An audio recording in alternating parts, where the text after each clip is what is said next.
yung buong katotohanan. Actually, dalawang video to para maitanim sa isipan ng mga tao, especially sa isipan ng mga supporter nitong si Kibulok at saka ng mga Duterte, mga kababayan, na eto pong si Kibulok ay nasukol. Kaya sumuko, mga kababayan. Pero kung hindi siya masusukol, hindi po siya susuko. So ngayon, kung titingnan po nating mabuti, dito sa unang balita, mga kababayan, meron siyang dalawang kondisyones kaya po siya napasuko ng PNP. Bukod doon sa binigyan siya ng ultimatum, mga kababayan, meron siyang dalawang kondisyones. At dito nyo may intindihan kung bakit hindi si General Torre ang nakahuli dito kay Kibulok. Ano po? So ito, pakinggan po natin. Etong nakita nating balita galing po sa News 5. Ikinekredit po natin sa kanila yan. Kanila po yan. Hindi po yan natin gagawin, lamang po natin ng reaction video. I-play na po natin, mga kababayan. Iniharap kanina sa media si Pastor Apollo Kibuloy matapos siyang mahuli sa compound ng Kingdom of Jesus Christ sa Davao City. Live mula sa Camp Crame, nasa frontline ng balitang yan, si Brian Castillo. Brian, ang usap-usapan ngayon ay kung sumuko ba talaga o talagang napilitan na lang lumabas si Pastor?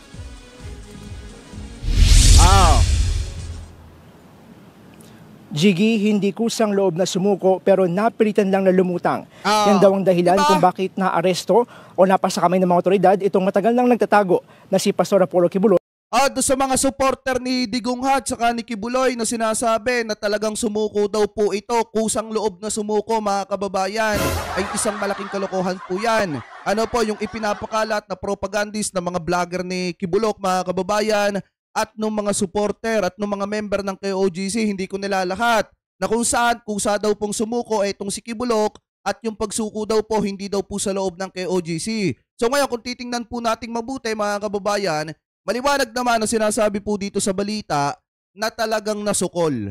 Kaya sumuko, mga kababayan. Kumbaga, hindi bukal sa loob yung pagsuko po niya. Talagang wala na siyang pagpipilian. Kaya po talaga sumuko na etong si Kibulok. So maliwanag po. Ano po, ipagpatuloy pa natin. Matapos siyang ma-corner ng mga pulis kahapon. Diba? Muling nasilayan ng publiko si Pastor Apollo Kibuloy nang iharap siya sa media sa kauna-unahang pagkakataon. Matapos ng ilang buwang pagkatago, may takip na scarf ang kanyang mukha at naka-orange t-shirt na suot ng mga preso. Dahil sa suot na jacket, hindi kita kung siya ay nakaposes din. Kasama rin ni Kibuloy ang 4 pang kapwa-akusado na sina Jacqueline Roy, Ingrid Canada, Crisente Canada at Sylvia Semanes. Ayon sa kampo ng pastor, ano nangyari, mga kababayan, doon sa Son of God? Ba't parang nagmukhang terorista, mga kababayan? Ano po, yung itsura ni Kibulok ngayon, abat saka yung sombrero niya, may pangalan pang Agila. So ngayon, kung titingnan natin mabuti, mga kababayan, talagang kahit yung mga normal na mamamayang Pilipino po natin, napakasaya dahil sa pagkakahuli nitong si Kibulok. Hindi kasi natin pwedeng sabihing nag-surrender Kasi unang-una, hindi naman bukal sa loob niya yung pagsusurrender niya. Ibig sabihin, kaya siya nahuli, nasukol siya. Mga kababayan, sa madalit salita, nahuli pa rin siya. Ano po? So ngayon, ipagpatuloy pa natin. Kusa siyang sumuko sa mga otoridad. He surrendered. Note that the police has been there for the past 15 days. Pero hindi talaga siya nakita. He did not want anymore his... Pagtatakpan pa ni Torion. Attorney Torion, wag po kayong sinungaling. Maliwanag naman po ang sinasabi na napakalaki ng effort ng ating mga kapulisan. At kung hindi dahil sa 24 hours na ultimatum, na kung saan kapag hindi siya sumuko ay papasukin yung isang establishmento na naandyan dyan sa KOJC na kung saan pinaghihinalaan na naando doon yung sina Kibulok ay hindi po talaga siya susuko. Ibig sabihin, nang dahil sa ginawang ultimatum ng ating mga kapulisan na pilitang sumuko ang kliyente mo. Dahil kung hindi yan susuko, mauhuli pa rin yan. Huwag mong pagtakpan, Atty. Torion. Ano po, so anyway, pagpatuloy pa natin. Flock to further suffer. You know, one already died, 59 had already been hospitalized, 4 of which suffered heart attack. Pero giit ni Interior Secretary Benner Abalos, napilitan na lang na lumutang si Kibuloy nang mapalibutan at makorner sila ng mga pulis sa loob mismo ng KOJC compound sa Davao City. Nasa kote na huli na no? I mean, for me, it makes no difference kung sumuko ka man, no? Kasi yun na yun practically napaligiran ka na Pero kung nasa isang lugar ka na napapaligiran ka na ng pulis at doon ka rin nakuha, halos yun na yun Umaga ng September 8 ng Ayan, ikasanang oh. Police Regional Office 11, ang tinawag nilang final assault natatapos sa mahigit 2 linggo nilang paghahanap kay Kibuloy sa KOJC compound. Agad daw pumosisyon ang nasa 1,000 tauhan ng Special Action Force o SAF at Special Weapons and Tactics o SWAT para palibutan ang gusaling natukoy na pinagtataguan ng pastor. Doon talaga sa Bible School. Okay? Sa Bible School, ang formal name noon is ACQ College of Ministry. Because I see it as a standoff. Kasi alam na namin kung nasan siya eh. Alam na rin na nandiyan kami. So naglulukuhan na rin tayo dyan sa mga searchers na yan. Pinaligiran namin at siniguro namin kung na makalabas. Alauna ng hapon, itinakda ang dapat sana tuluyan ang paglusob sa gusali para dakpin si Kibuloy. Pero hindi na tuloy ang 1 p.m. deadline at iniurong sa alas 3 ng hapon ang assault hanggang sa nagkaroon ng high-level negotiations kung saan naglatag daw ng 2 kondisyon si Kibuloy para lumutang. Una, Eto, pakinggan nyo mga kababayan ha. Naglatad ng 2 kondisyones etong si Kibulok para sumurrender, para lumutang. Eto, matatawa kayo do sa isang kondisyones mga kababayan. At dito mabibigyan ng kaliwanagan at tuldok lahat ng isyo kung bakit hindi siya sa kamay ni General Torre napapunta. Ano po, so eto, pakinggan po natin. ang pagsakay sa eroplano kung ibabiyahe siya sa Maynila. At pangalawa ay ang hindi sila magkita ni General Torre. Sa huli, minabuti raw ng PNP na sundin ang mga hiling na ito. So maybe he just chose the path na feeling niya ay mas magaan para sa kanya. And on our part naman, mas gusto naman natin na wala nang masaktan pang additional. Ngayon mga kababayan, naliliwanagan na kayo kung bakit hindi si General Torre or kung bakit hindi sa kamay ni General Torre napapunta etong si Kibulok. Kasi mga kababayan, nung masusukol na siya, humiling siya ng 2 kondisyones. Ano po, bago siya tuluyang sumuko, mga kababayan. At ang unang kondisyones, kailangan kung ibabiyahe siya pa Manila, sakay ng eroplano, mga kababayan, or helicopter. Ngayon, ang pangalawang kondisyones, mga kababayan, ay ang wag makita etong si General Torre. Ibig sabihin, mga kababayan, kung ayaw niya makita si General Torre, paano nga naman siya mahuhuli sa kamay ni General Torre kung ayaw niyang makita etong si General Torre? Ibig sabihin, mga kababayan, yung pagsuko nitong si Kibulok, talagang unang-una, bukod sa hindi bukal sa kanyang kalooban, mga kababayan, talagang nasukol na po siya ng grupo nitong si General Torre, at kaya lang hindi nahuli sa mga kamay ni General Torre yung si Kibulok kasi nga humiling agad ng 2 kondisyones, at yung isang kondisyones ay ang wag makita si General Torre at wag silang magpangita. Ano po, ngayon ipagpatuloy pa natin. Nabulaanan din ni Abalos ang mga haka-hakang hindi sa KOJC compound nagtatago si Kibuloy. Outside, pumasok. Kwentong kutsero yun. Alam niyo kung bakit? Nasa labas ka na, tumakas ka na. Tama! Ang tagal yung sinasabing hindi siya magpapahuli, hindi ba? Nahuli siya doon mismo sa loob. Mula sa Davao City, inilipad sa Manila si Kibuloy sakay ng C-130 Air. Kasi nga naman, mga kababayan, kung ikaw ay sa gubat, nahuli at sa gubat ka nagtago, di dapat tumakas ka na. Nagpakalayo-layo ka na, mga kababayan. Lumipad ka na papunta dun sa China. Lalo na, at yung Davao, mga kababayan, ng isa sa mga daan palabas ng kung saan man bansa mo gusto pumunta. So ngayon, kung titingnan nating mabuti, talagang maliwanag pa sa sikat ng araw na talagang si Kibulok ay nahuli mismo sa loob ng KOJC compound. At ngayon, mga kababayan, kapag ka napatunayan na etong si Kibulok ay nahuli talaga dyan sa loob ng KOJC compound, lahat mananagot, yung mga humarang sa ating mga kapulisan at yung mga vlogger na nagprotekta kay Kibulok, mga kababayan. At lumapag sa Villamor Air Base. At yung mga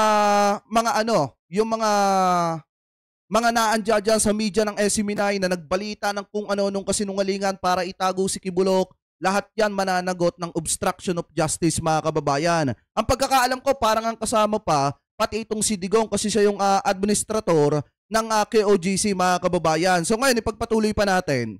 Sa alas 8:30 kagabi, agad silang ibinyahe patungong PNP Custodial Center sa Campo Crame.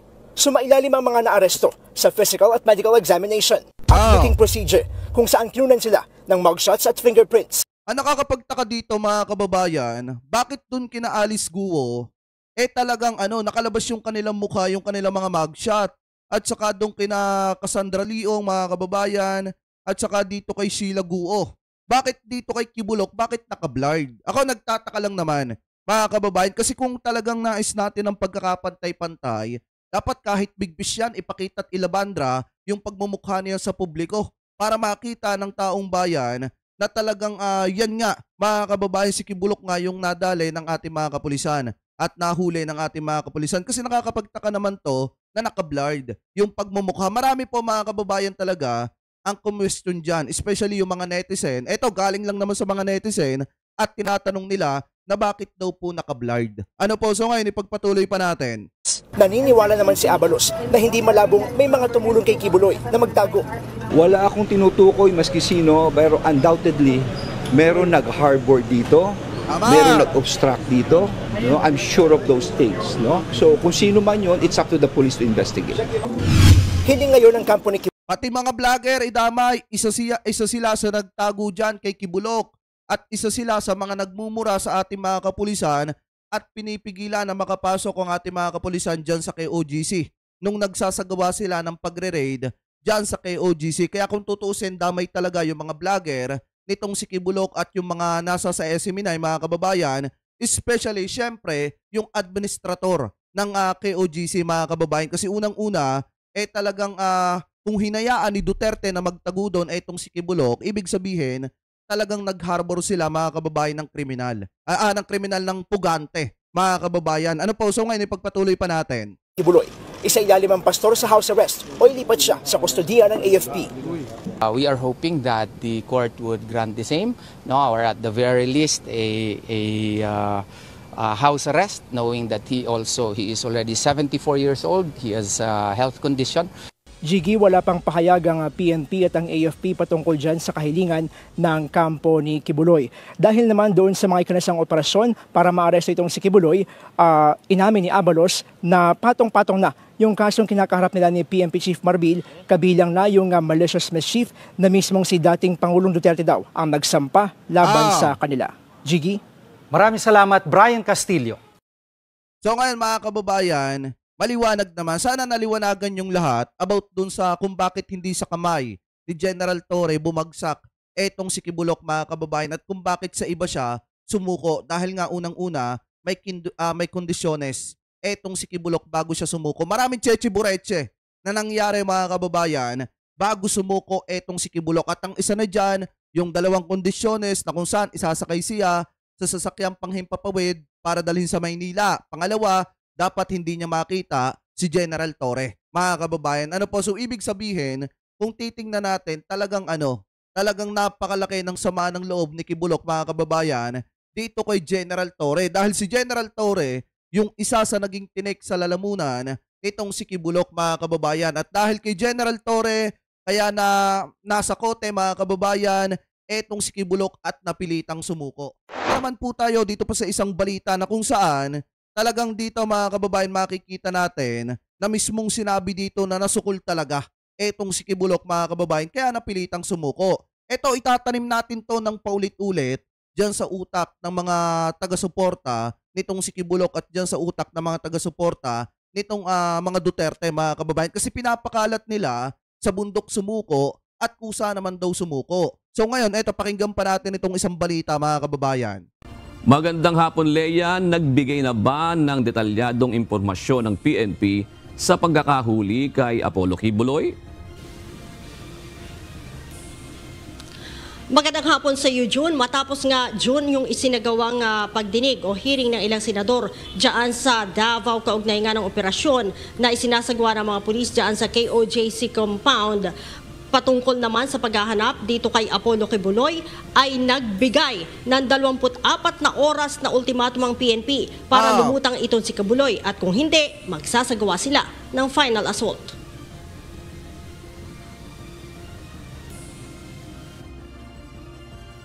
Nasa kote na huli na no?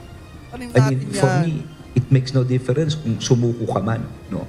Kasi yun na yun practically napaligiran ka na Siguro kung nasa ibang lugar ka, kung nasa Mindanao ka, kung nasa Visayas ka, nasa Luzon ka, yun, pwede pa sabihin mong sumuko.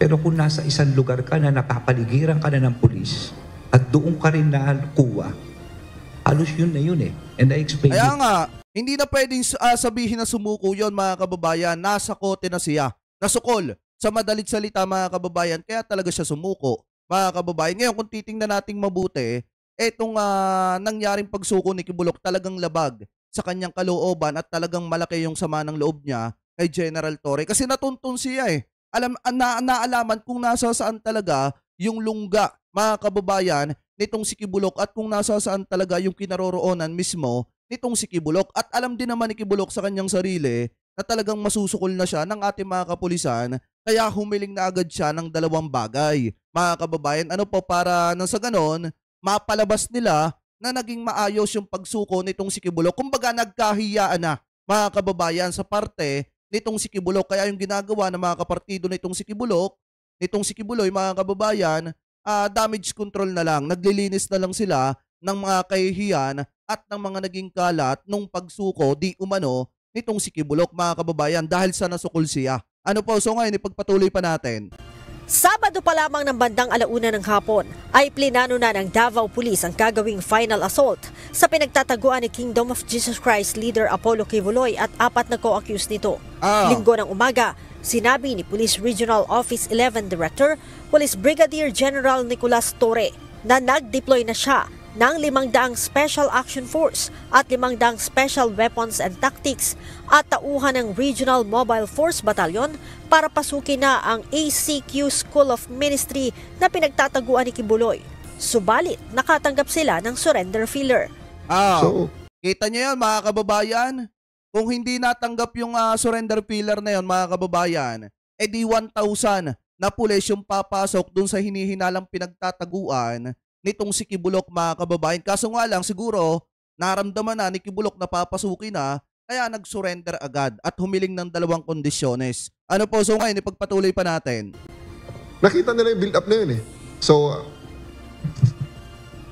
alas 10, nakarinig na kami ng feelers. So, tumawag ang National Headquarters dahil high level ang nagiging feelers, ang negotiations. So, sige sir, i-hold ko hanggang alauna. Ang alauna ko na assault is hold natin hanggang alas 3.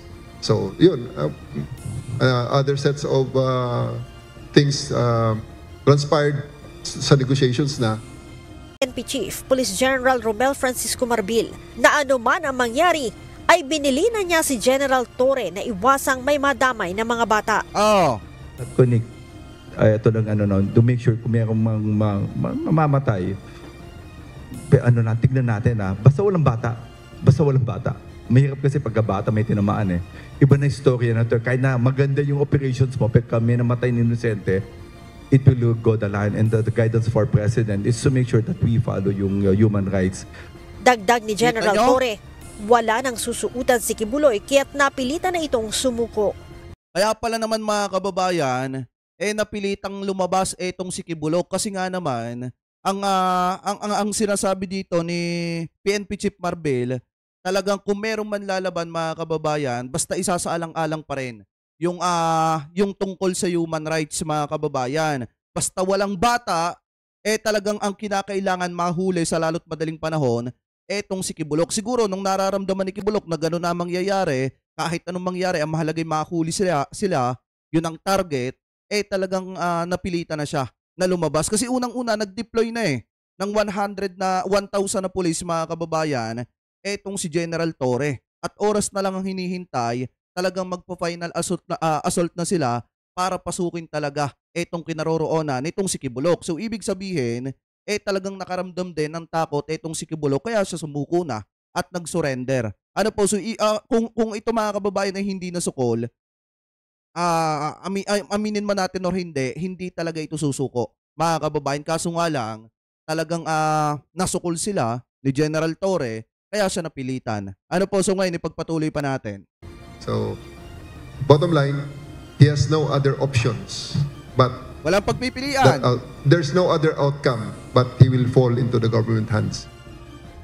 Nanindigan din si DILG Secretary Benhar Abalos na nasa loob lamang ng KOJC compound si Kibuloy, taliwas sa pinalulutang na impormasyon ng ilan na nagtago ito sa labas ng compound. Kwentong kutsero yun. Yung mga ano dyan, yung mga didishit dyan na nagpapakalat ng maling balita. O banat ba yung sinasabi mong sa bundok? Eto, maliwanag oh. Talagang pinaninindigan ng ating mga law enforcement na nahuli si Kibuloy sa loob ng KOGC. So ngayon, paano yan? Pinaninindigan ng ating mga law enforcement na dyan sa KOGC nahuli. Didamay kayo kasi nag-harbor kayo ng pugante. Nag-harboring kayo ng pugante, nagtago kayo ng pugante. So ngayon, banat bay at yung iba pa dyan, lalo na yung malaki ang katawan na kalbo na maitim ang ulo, mga kababayan, damay din yon. Dahil siya yung nagmura sa ating mga kapulisan at siya yung naging pasimunaw para magalit yung mga taga-KOGC sa ating mga kapulisan, mga kababayan. Kaya tatamaan talaga sila sa kasong obstruction of justice. Ano po, so ngayon ipagpatuloy pa natin. Alam niyo kung bakit? Nasa labas ka na, tumakas ka na. Tama! Ang tagal yung sinasabing hindi siya magpapahuli, hindi ba? Okay, pangalawa, nasa loob ka na, papasok ka pa ulit, dito ka na magsumurrender kung nasaan ka man. Kaya nga. Why do you have to go inside? Di ba? At pangatlo, naahuli siya doon mismo sa loob. Oh. Sinabi ni Chief PNP na Hunyo pa lamang ay... Kasi eto ang problema kay Banat Bay. Alam mo Banat Bay, sabi ko nga sa inyo mga kababayan, kapag kang isang tao naka-payroll, talagang magpapakabobo yan eh. Kahit mali na ipipilit pang tama, gagawan pa ng ibang kwento, ililihis pa, mag-iimbento ng propaganda para mapaniwala yung mga tao na sa bundok. Yung iba pa nga mga kababayan, ng mga vlogger na sumusuporta dito kay Kibuloy at kay Digong, nagpapakalat pa talaga ng picture ng hukay sa bundok mga kababayan at doon daw natagpuan etong si Kibuloy. Pero maliwanag naman dito talaga yung sinasabi ni Secretary Benhur Abalos, kung ikaw ay nasa labas, di dapat doon ka na sumurrender. Hindi ka na pumasok sa loob ng KOGC na magiging dahilan pa para masilip kayo at mademanda kayo ng obstruction of justice yung mga kasama mo. Di ba kung talagang naando doon siya sa labas, dapat doon na lang siya nag-surrender.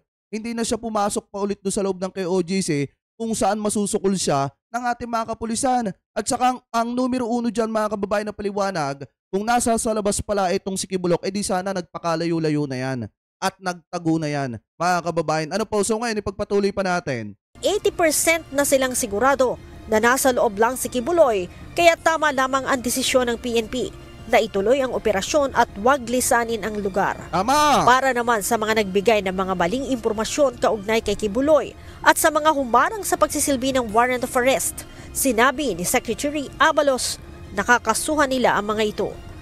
I'm sure someone should be guilty of obstruction of justice. Oh! For harboring, concealing. Unang-una dyan ang ating Vice Presidente. Ano yung sabi niya? Mga kababayan, yung paliwanag niya, wala na daw si Kibuloy. Ano po, talagang nagpakalayo-layo na.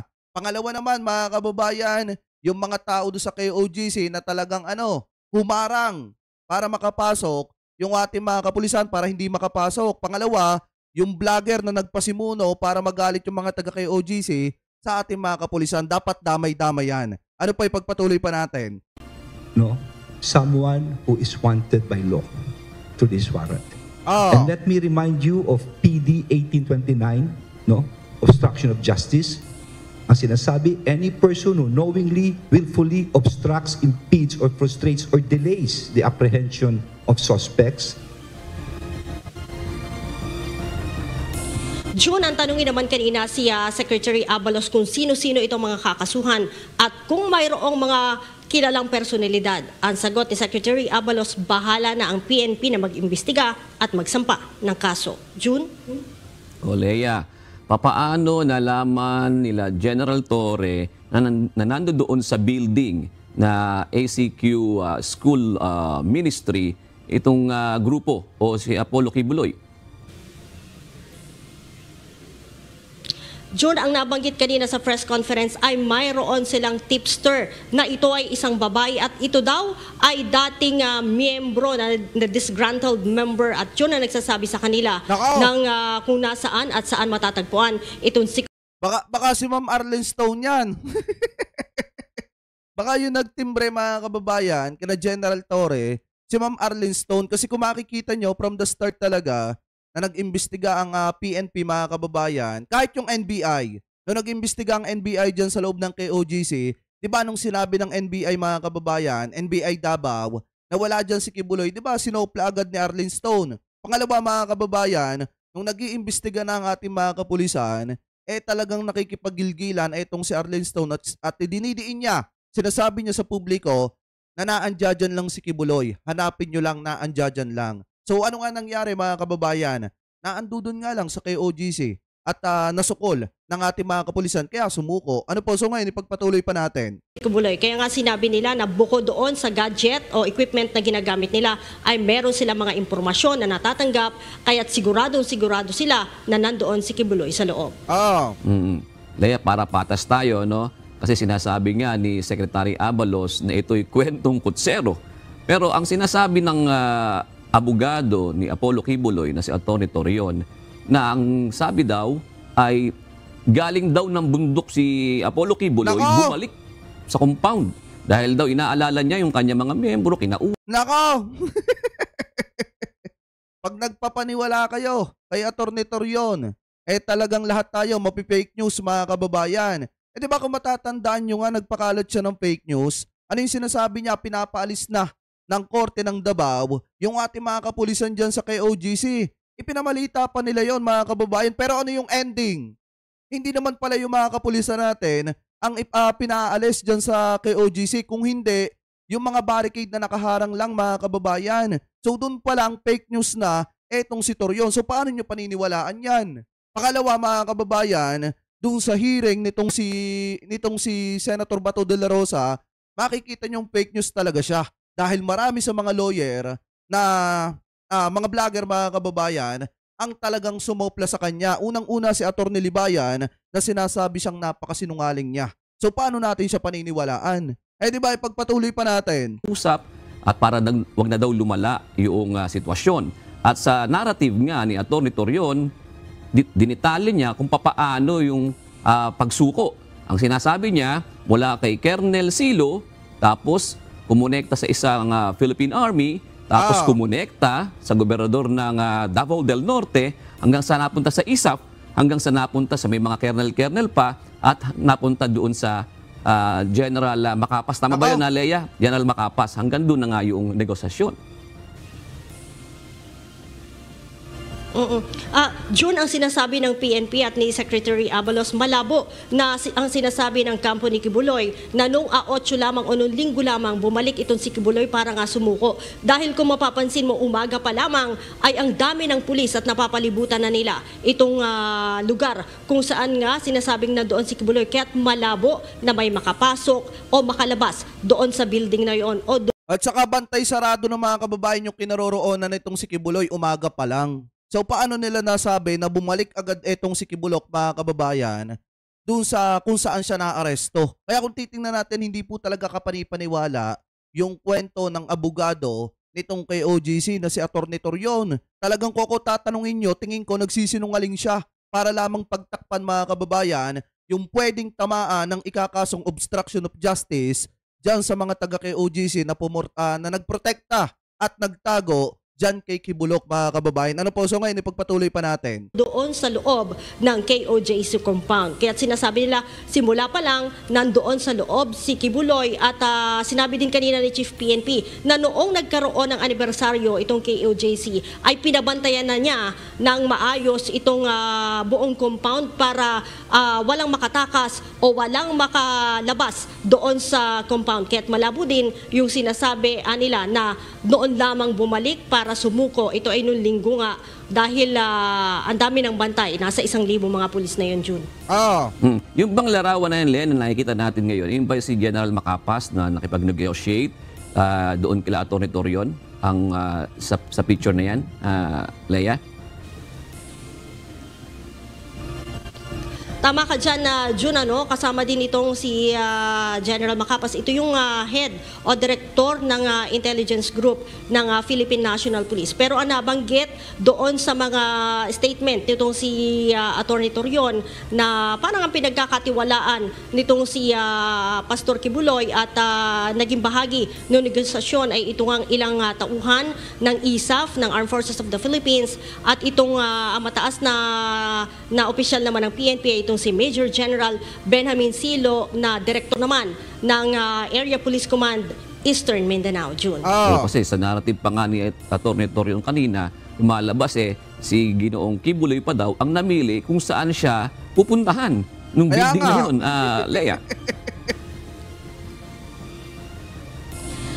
Kaya nga, kung titingnan nyo, hindi talaga kapanipaniwala yung kwento nitong si Torion na kung saan si Kibuloy pa namili, kung saan siya susuko, mga kababayan. Ngayon, kung titingnan natin, mas kapanipaniwala pa yung sinasabi ni Secretary Benhur Abalos na talagang humiling ng 2 kondisyones etong si Kibulok bago sumuko, mga kababayan, dahil nasukol na siya. Una, ang isakay siya sa eroplano pupunta ng Manila, ng Camp Crame. Pangalawa, mga kababayan, ang wag makita ang mukha ni General Torre. Ano po, at wag silang magpangita ni General Torre. Yun, kapanipaniwala pa yon. Dahil ngayon, mga kababayan, kung titingnan natin, talagang nasagot yung katanungan ng marami sa mga kababayan natin na kung bakit hindi si General Torre yung nakahuli dito kay Kibulok, mga kababayan. Dahil nga pala, humingi ng kondisyones etong si Kibulok. Kaysa dun sa kwento ni Torion na di umano'y natagpuan daw sa mga kababayan, dun daw sumuko, nahuli sa may bundok. Ano po, at talagang bumalik pa daw nga, mga kababayan, dyan sa KOGC. Kaya kung titingnan natin, hindi talaga kapanipaniwala. Iba yung sinasabi ng mga vlogger ni Kibuloy at iba naman yung sinasabi ni Torion. Ang sinasabi ng mga vlogger ni Kibulok, doon daw na-aresto at nahuli sa bundok. Ang sinasabi naman ni Torion, galing ng bundok, bumalik ng KOGC at saka sumuko. Kaya hindi talaga po kapanipaniwala. Ano po, so ngayon, ipagpatuloy pa natin. Ang sinasabi kanina ng PNP at nito si Secretary Abalos ay doon mismo nila nakuha sa loob. Pero kung doon sa eksaktong building ay wala naman silang binabanggit, ano? At ang sinasabi nila, para nga maiwasan na yung madugo dahil magsasagawa sila ng final assault, ay pinagbigyan nila itong mga hiling nitong si Apollo Kibuloy. Meron bang nakaambang promotion doon sa mga tauhan ng PNP na nagsagawa ng operasyon, Lea? Wala pa silang nabanggit tungkol dyan, June, no? Pero dati ay lumutang yan na kung sino ang makakahuli dito nga kay Pastor Kibuloy ay may magandang pwestong ibibigay ang PNP, ano? Pero kanina ay hindi yan napag-usapan. So mag-abang tayo sa mga susunod na araw kung ito bang si General Torre ay mapopromote. Yung itatanong mo sana kanina, yung pabuya. Hindi mo may iwasan na itanong yun. Tama ba, Lea? Kasi kasama naman talaga yan doon, di ba? Tama yan, June, no? Although hindi nila sinabi doon sa press conference at wala na rin tayong pagkakataon na maitanong yan at nagmamadali sila sa kanilang mga oras, ay doon sa unang bahagi ng press con sa may bandang unahan ay sinabi nila na meron silang tipster na babae. Lasa lang, Lea. Ano ang susunod na kabanata?